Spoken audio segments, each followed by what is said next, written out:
Good day and welcome back to the channel, Understanding Systemic Police Corruption. My name is Samuel Clark, also known as the Old Man. And today's discussion will be cops shoot woman through a door in her home. Now, before we get started, I want to correct some misinformation that was in the last posted video in reference to the Berlin conference. I put on the screen the countries that were involved in the Berlin conference, which carved up Africa and created a lot of problems that are still uh, a big problem for Africa. And on the screen, I included Russia,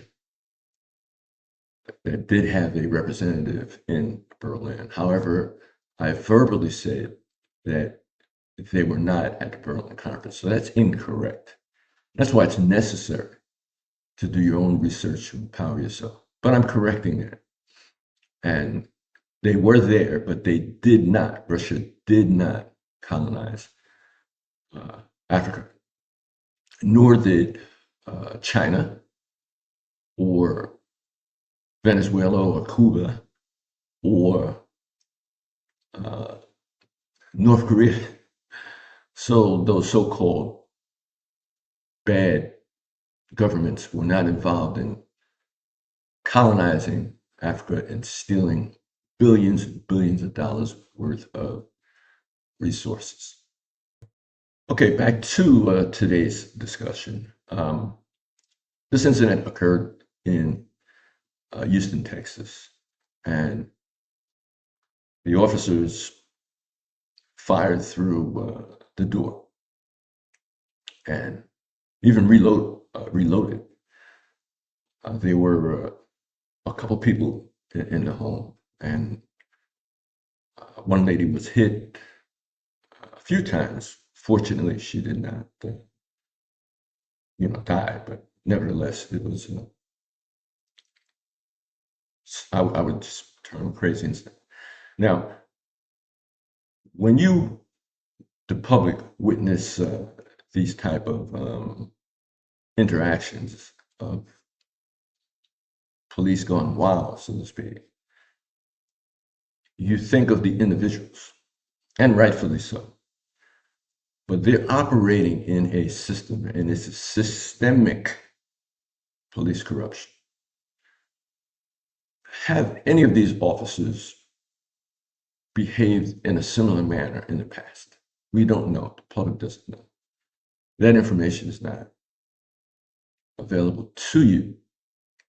We have to take the word of the high-ranking police officials who facilitate corruption. So we don't know. And that's a problem with the internal disciplinary process. This type of activity will continue. It'll only get worse, not better, worse. There is no such thing as police reform as long as there's an internal disciplinary process, because there are so many things that can be hidden and there's so much pressure that can be put on officers not to tell the truth. The pressure is so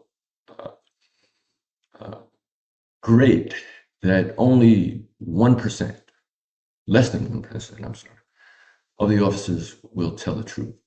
That's not justice, and that's not doing anybody any good. And so the big secret is this internal disciplinary process where you don't know what's going on with the officers in the past, where perhaps certainly this type of behavior has been shown and it was not properly disciplined. You always hear about retraining. That's a bunch of nonsense. And I'm not anti-training or retraining. I'm simply saying certain acts that are committed by police officers, it's beyond retraining. How do you retrain the person not to be racist? You don't. You provide punishment, including job loss or criminal prosecution. That's the solution, not retraining. So, ladies and gentlemen, let's be ladies and gentlemen. Disregard the bedtime stories. Good luck and stay safe.